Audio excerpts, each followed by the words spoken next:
something that I really think everyone should do. Why wouldn't you want to be able to protect yourself if you were in a dangerous situation? You don't want those situations to happen, but if you found yourself in one, wouldn't you want to know what to do? I got involved in the practice of karate about 30 years ago here in Kenora. Up to that point, I'd been a weightlifter and a runner. I used that to stay fit. And I was invited by a gentleman whose wife was opening a dojo to come and participate in the class. And so I did. I was excited by it. I had a lot of fun the first time I was on the mat. And I decided to stick with it. It took me about 4 to 5 years to earn my black belt.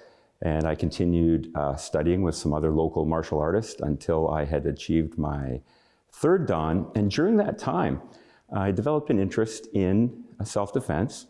I thought that the martial arts would be a practical way of learning to improve my own personal safety and the safety of my family and people around me. But the more I studied karate and the martial arts, the more I realized there was a large gap between the skill set that we learned in practicing karate and realistic, real-world self-defense. And so I began to seek out professionals in the self-defense industry to complement my physical skills with emotional, psychological skills, situational awareness skills, things that I thought were more appropriate to developing a self-defense mindset than simply knowing how to punch and kick, which the martial arts are very good at teaching you. Everybody already possesses all of the psychological and emotional tools that they need to develop a strong self-defense mindset. So when I'm putting on a self-defense workshop or seminar, or even just speaking to somebody for 10 or 15 minutes about concerns that they might have about being safe, I like to emphasize to them that I am not really here to teach you how to defend yourself. My role as a self-defense trainer or a coach is to help you identify and put into proper use the tools that you already possess in terms of developing a self-defense mindset. And those would be things like instinct and intuition, having a bad feeling in a situation, learning to trust those feelings, understanding about what might motivate, we call them bad guys, what might motivate a bad guy to attack, as well as some of the things that bad guys might not want to have happen in a confrontational situation. And knowing some of this information allows us to create a series of tools that makes it easier for us to navigate our way through a situation that might make us feel uncomfortable, as opposed to using a strategy of hope that maybe it will go away. So the psychological and emotional tools have always been more important, but people tend to equate self-defense with the ability to fight back. And from my perspective, if you are fighting back, and I'm talking about punching or kicking, not simply resisting with your voice or by putting your hands up, but if you are punching and kicking and using, let's call them self-defense techniques that you may have learned in a self-defense class, the time for self-defense has already passed. The time for personal safety has already passed. What we're talking about now is hand-to-hand combat. The bad guy, the person who has initiated the confrontation, has decided that they're going to use physical violence to take something from you. And once we're fighting to get ourselves to safety, the time for self-defense has passed. What we want to concentrate on is recognizing that moment where something feels uncomfortable and being willing to act on those feelings to escape or evade or defuse a situation so that it doesn't end up with violence being used. I really enjoyed participating in the 1000 Safer People project and program. It was a fantastic experience. It was the first time I've ever participated in something like this. So I've never done a self-defense class before or any type of that training. And I have to say it was a great experience, and the environment that was created was very comfortable to take that sort of first step in my self-defense learning journey. It was really something that I was curious about and interested me. Safety's a high value of my own, and so I thought I would like to increase my ability to be safe, essentially. And so when I saw it advertised and I saw that it was free and there were lots of different opportunities to participate, I thought, why not? I'll give it a try. And so I connected with a friend of mine, and we were both curious to try it out. So we went together, and I think the fact that I could go with a friend, that there were so many opportunities and different times to participate, and that it was a free event that I could just test it out, that was really encouraging for me to give it a try. I thought it was really great. I didn't really know what to expect. I had done a self-defense course in like high school, and it was just really nice. Dave gave a lot of information in addition to doing some hands-on work on the mats, and I thought it was really applicable. Like, it wasn't anything that you had to have a certain skill set in order to do. Is like approachable for anybody. I knew I wanted to do it because, one, I think it's a great program that he's running, like 1,000 Safer People. What a great idea to help people build their self-defense skills. You never know when you're going to need them, so it's just nice to have sort of in your pocket those skills. And I decided it was a good time because I couldn't remember the things that I had learned when I had last done it when I was in high school. So it was really good to go. 1,000 Safer People was an idea I had about 5 years ago. And I thought about a project that I was going to call 1,000 Safer Women. At the time, I was speaking regularly to different organizations in town. I was putting on workshops throughout Northwestern Ontario. And primarily, those workshops were for the benefit and education and instruction of women in developing good self-defense mindset and realistic tools that they could use to navigate their daily life. And I thought it would be an interesting way to promote the idea that self-defense education is very much like learning first aid. We hope to never need it, but they're nice skills to have. And a lot of people will put off the idea of taking self-defense training because they think it will be too physical. They'll think they'll have to fight. And they haven't been exposed to the idea of the psychological and emotional training that goes into a self-defense program. So I thought 1,000 Safer Women might be an interesting catchphrase to get people asking about what is involved in this program. We called it Think Safe. There was no talking about punching or kicking or physicality. And the project sat for about 5 years. And this past February, having been contacted by a couple of families who were having some situations with youth in their family, both males and females, I thought 1,000 Safer People might be a better idea. We all need the skills. We all need to learn self-defense. We all need to learn how to swim. We all need self-defense training. And so I called the program 1,000 Safer People and launched it in February. And the idea is simply to set a goal to keep myself and my assistant trainer, Erin motivated over the next 3 years, to keep reaching out into the community and trying to bring people into the dojo where we train, or have us out to their location to be able to expose them to our program and our ideas. So the idea has been around for a while, and it was just this February that I decided to put it into action. It was an excellent balance between the theory around personal safety and self-defense, in addition to the application of that theory. So I really liked how David and Erin, they presented the theory and then they walked participants through ways that you can apply that theory. That really resonated for me, and there were things that were raised that weren't even on my radar before. So I thought it was very empowering and enlightening in that way, because I think understanding situations can help you prevent them from happening in the first place, or de-escalating them from happening. And then also, if they do come to a certain spot, it helps you to act in that situation if you have to. You know, being a mom and just wanting to protect my family and be just aware of things that I can do in our day-to-day lives that can help promote that protection, then also to help teach her age-appropriate ways of, avoiding a situation, or just as she gets older. And it's just from a safety standpoint, and as a mom, I wanted to learn tools to essentially protect my family. And that was really the motivator for me to participate, was to increase the opportunity to learn about strategies to protect myself, my family, and be one of those 1,000 safer people in Kenora, essentially.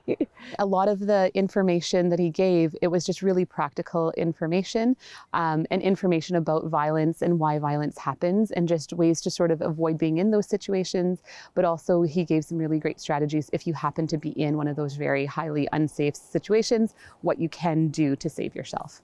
I don't know, I just found it interesting. I'm a teacher, and so I always believe like knowledge is power. So the more things that you can know, the stronger that you make yourself. And so I found it really interesting what he had to say. I used to be part of Dave's boot camp, like way back in the day. And it was just sort of fun to be with him and in that environment in the gym again. So I really enjoyed it. And there was people of all ages there. So that's always fun. It's neat to see people like, I don't know, I think some of the oldest participants were probably in their 80s all the way down to like about early 20s. So it was great. Dave often would say, what are you fighting for? And he had some good strategies to keep those moments in mind. Because if you are in one of those life-threatening situations, you don't have a lot of time to react. You need to react instantly.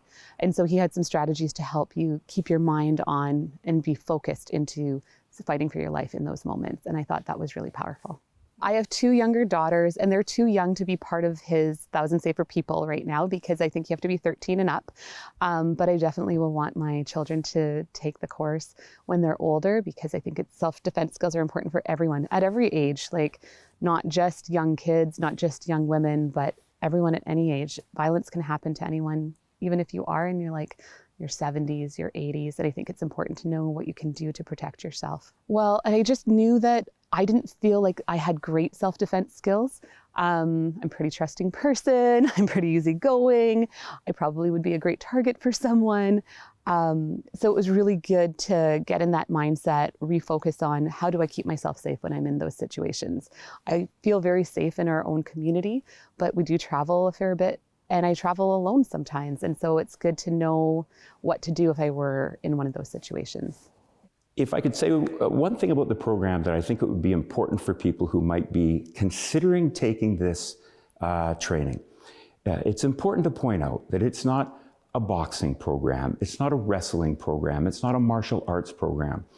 You have the opportunity to come and spend 90 minutes on an evening and hear some interesting ideas that you might not have been exposed to before about developing an emotional and psychological skill set, which you already possess, but learning how to apply them in confrontational or difficult situations. People are free to simply sit and watch, listen to the presentation and ask questions, and we do also offer an opportunity to get up on your feet and practice some simple physical skills, all of which can be done at walking speed. So you can come dressed in your comfortable street clothes and enjoy an evening out just learning about some new ideas. And if you feel like you'd like to get up and try some physical things, absolutely, you're welcome to, or you can simply listen to the presentation. And I think that's important to point out to people so they don't think they're coming to a wrestling class or a boxing class, someplace where they might be involved in physical activities that might make them feel uncomfortable. What you get out of it is really valuable, I found. Personally, I learned a lot. I feel empowered from participating, and it gave me an awareness that I didn't have before. And I like the idea of having tools in my toolkit to try to de-escalate a situation if it's happening or prevent something from happening just through better understanding and being more aware of safety and self-defense. I'm really grateful to be able to have had the opportunity to participate. I do hope that if anyone's interested in trying it out, that they do, because it is really great. And I just want to thank Dave for doing it and for giving back to the community. 1,000 Safer People is a free class that's supported by like-minded community businesses and individuals. When I launched the program, I was approached by a number of local businesses that offered to fund the programming so that we could leverage our time in the dojo and make the training available to anybody who would like to attend at no charge. Now, when I say anybody who would like to attend, it is to attend alone, you have to be age 17 or older, And youth between the ages of 13 and 16 do have to attend with an adult. The themes that we discuss, the language that gets used when we're talking about self-defense situations is more appropriate for older individuals.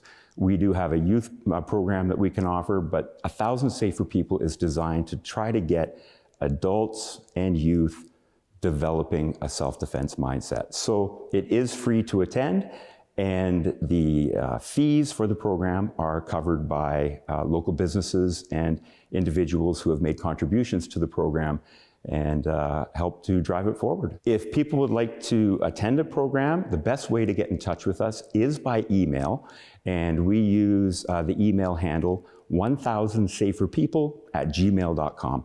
That is the best way to find us. Some people have also found us by looking up the dojo, Sapé Martial Arts, and contacting us that way. Either way works, but the best way to be in touch is through our email, 1000saferpeople@gmail.com. We've had fantastic attendance since we started in February.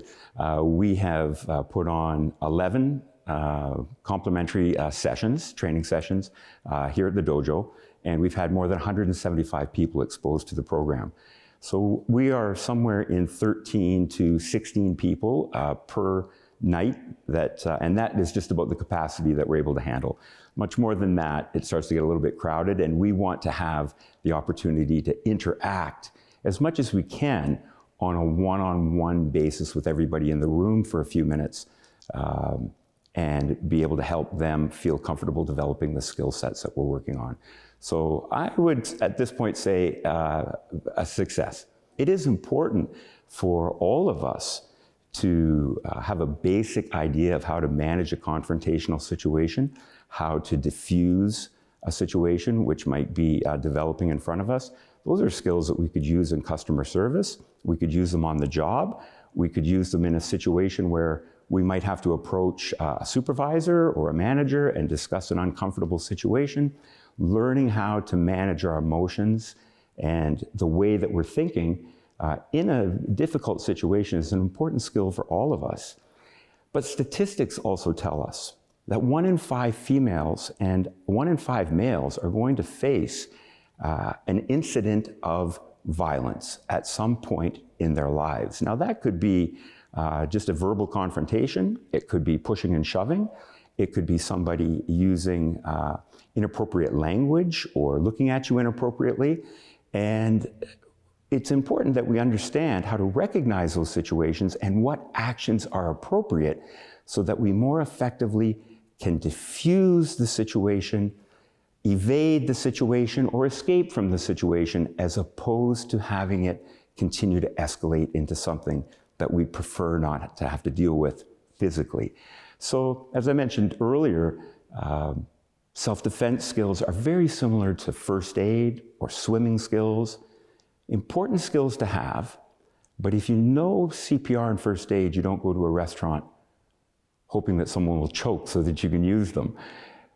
We all want people to be safe, but they are important skills to have should we ever need them. His skill set is incredible. Like, Dave has so much experience. He's great. Erin, who's doing it with him, is amazing. So I can't really think of why you wouldn't give up an hour of your life to potentially save your life.